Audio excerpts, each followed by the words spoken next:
Tak payah jawab. Besut, duduk. Duduk. Saya dah faham dah. Duduk. Anak buah Besut, duduk. Yang Berhormat sebagai mantan Menteri Undang-Undang dalam kerajaan, sudah tentu Yang Berhormat lebih berakal daripada saya. Tak perlu berhelah lah. Tidak. Kita apa helah dia? General dan juga helah dia Yang Berhormat adalah di bawah Menteri Undang-Undang. Okay. Maknanya dengan izin, Yang Berhormat mengaku you admitting you did give direction to the Attorney General when you were the minister. Betul tak? Kita baru buat tuduhan, Tapi Speaker. Kerajaan Madani tidak. Minta Mana maaf boleh Yang buat Berhormat. tuduhan? Kerajaan Macai, Madani. duduklah Macai. Tan Sri Yang di-Pertua. Boleh minta sedikit penjelasan tentang reformasi institution ini.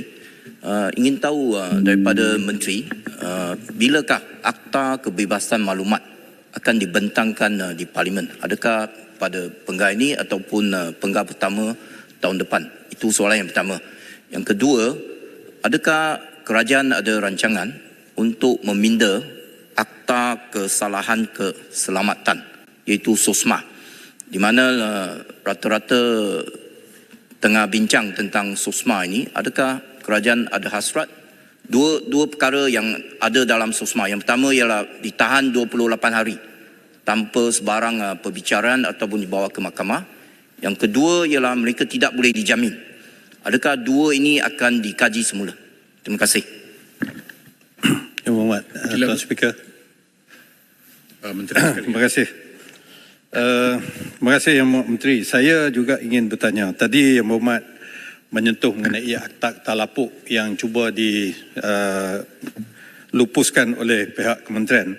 Saya nak bertanya mengenai akta baru. Bagaimana juga Kota Melaka tadi. Di hari pertama perbahasan Parlimen, iaitu pada 21 bulan Oktober, sebelum Yang Berhormat larut membuat perbahasannya, saya telah membangkitkan kepada speaker pada masa itu, timbalan speaker, satu perenggan yang terdapat di dalam teks ucapan Yang Berhormat Perdana Menteri semasa membentangkan bajet, iaitu perenggan 255 pada muka surat 119 dalam handset. Saya merujuk pada handset sekarang ni. Yang mana Yang Amat Berhormat Perdana Menteri, Menteri Keuangan, saya tidak pasti secara sengaja ataupun tidak sengaja, telah tidak membacakan satu para yang berbunyi kerajaan akan menggubal akta baru bagi membolehkan hukuman tahanan di rumah sebagai alternatif untuk kesalahan tertentu. Pesalah dikehendaki berada di tempat tahanan yang dianggap bersesuaian seperti rumah kediaman, rumah jagaan atau asrama pekerja sepanjang tempoh penahanan dengan syarat-syarat yang ditetapkan dan dipantau oleh pegawai penjara. Saya telah bertanya dalam perbahasan saya dalam Dewan ini, apakah justifikasi ataupun konten bentuk akta yang hendak dibuat ini dan apa relevansinya?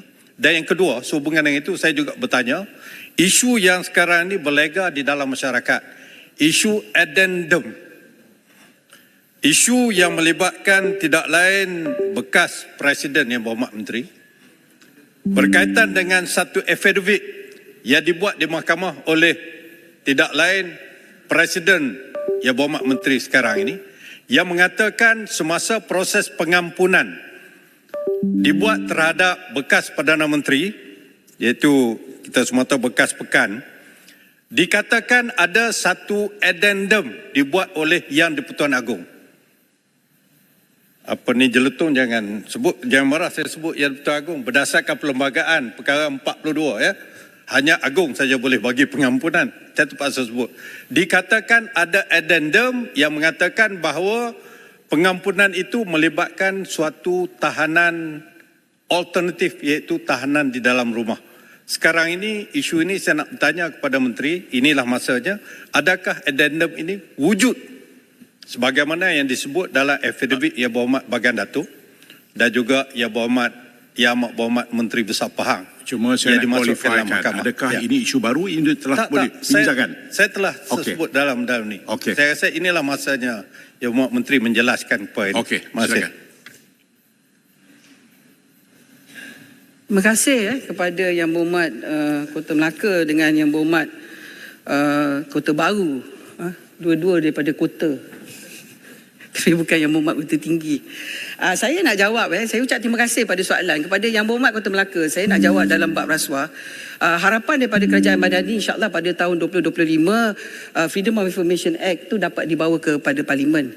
Tetapi yang sangat-sangat penting ialah semasa Komisioner kepada SPRM bersama saya dalam mesyuarat International Anti-Corruption Academy Assembly of Parties di Vienna baru-baru ini, beliau dalam ucapan telah menyebut tentang isu berkenaan dengan komitmen kerajaan, itu National Anti-Corruption Strategy 2024 NASA, pengenalan pindaan kepada beberapa akta iaitu Akta Kebebasan Maklumat, Akta Perlindungan Pemberi Maklumat dan Akta Pemegang Amanah dan Akta Pemegang Amanah juga. Bagi saya ini satu pendekatan yang sangat-sangat relevan kerana ia menunjukkan komitmen suara seiring daripada pihak eksekutif melalui front bench dan juga agensi-agensi yang bertanggungjawab dalam perkara-perkara ini. Jadi komitmen itu memang ada dan saya pun memang berharap insya-Allah untuk memberikan pencapaian kepada apa yang disebut sebagai komitmen peringkat National Anti-Corruption Strategy 2024-2025. Kita perlu mempunyai beberapa akta ini dipindah bersama supaya memberikan keyakinan kepada mereka yang mahu memberikan laporan dan seterusnya. Yang Berhormat Kota Baru, saya pun ucap terima kasih lah soalan pada Yang Berhormat pertama sekali berkenaan dengan ucapan Yang Berhormat Perdana Menteri dan juga berkenaan dengan SOSMA yang ditanyakan oleh Yang Berhormat. Saya minta maaf Tan Sri Yang Di-Pertua dan juga pada Yang Berhormat sebab kedua-duanya boleh dijawab hanya oleh Menteri Dalam Negeri. Saya tidak bertanggungjawab kepada isu tentang pindaan kepada akta penjara ke ataupun wujudnya akta baru untuk tahanan di rumah, dan berkenaan dengan SOSMA juga saya tidak bertanggungjawab. Dan saya rasa dan saya percaya pada esok harilah Yang Berhormat Menteri Dalam Negeri akan menjawab dan saya harap Yang Berhormat boleh tanya dia soalan yang sama. Keduanya, sekejap Yang Berhormat tadi sebut Yang Berhormat adalah menteri yang akan bertanggungjawab kepada AGC, Attorney General's Chambers. Attorney General, Peguam Negara adalah salah seorang ahli dalam lembaga pengampunan. Takkanlah Yang Berhormat tak dapatkan maklumat daripada AG mengenai isu addendum tadi? Saya agak keliru Yang Berhormat dulu pun Menteri Undang-Undang. Adakah Yang Berhormat mengatakan bahawa Peguam Negara lapor pada Yang Berhormat? Is that what you're making assumption? Ya. Kita boleh mendapatkan maklumat daripada saya minta Peguam maaf Negara. Yang Berhormat, dalam Kerajaan Madani saya Menteri yang bertanggungjawab undang-undang. Saya tidak terlibat dalam pelantikan Peguam Negara. Saya tidak melibat diri melihat fail dalam Peguam Negara dan saya juga tidak terlibat dalam lembaga pengampunan sebab Menteri bertanggungjawab sekretariat kepada kes yang di-Pertuan Agong adalah Menteri Wilayah. Yang Berhormat sebagai mantan Menteri Undang-Undang dalam kerajaan, sudah tentu Yang Berhormat lebih berakal daripada saya. Yang Berhormat tak perlu berhelah lah. Tidak. Kita apa Attorney General dan juga helah dia CJ Yang Berhormat sebab adalah di bawah Menteri Undang-Undang. Okay. Maknanya dengan izin, Yang Berhormat mengaku you admitting you did give direction to the Attorney General when you the minister. Betul tak? Kita baru buat tuduhan, Tapi Speaker. Kerajaan Madani tidak. Minta Mana maaf boleh Yang buat Berhormat. tuduhan? Kerajaan Madani. Macai, duduklah Macai. Macai, duduk Macai. Siapa lagi kalau Siapa tidak Macai? Menteri Undang-Undang? Awaklah Macai, anak buah. Kepada Cepat, agensi Speaker. dan judiciary. Speaker, Okey. Speaker, saya minta besut. Kalau tak boleh jawab, jawablah tak boleh jawab. Senang saja. Baik. Speaker, Baik. Speaker, saya minta besut tolong tarik balik kejahatan Besok kata Macai. apa tadi? Macai. Saya kata Macai. Dulu dia pernah kata Macai kat kita orang. Bila? Tidak pernah. Pernah dia kata anak buah makna dia.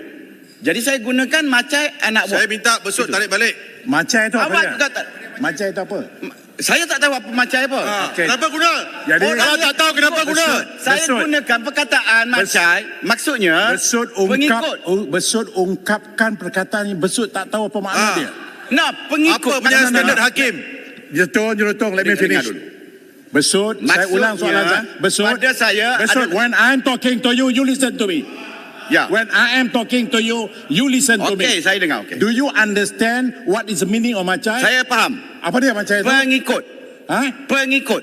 Pengikut. Ya. Okey, itu yang you faham. Ya, saya faham. Tapi masalahnya saya Bukan pernah tapi. diucapkan I am oleh asking Macai. you one simple question. I need one simple answer. Do you understand what is it all about?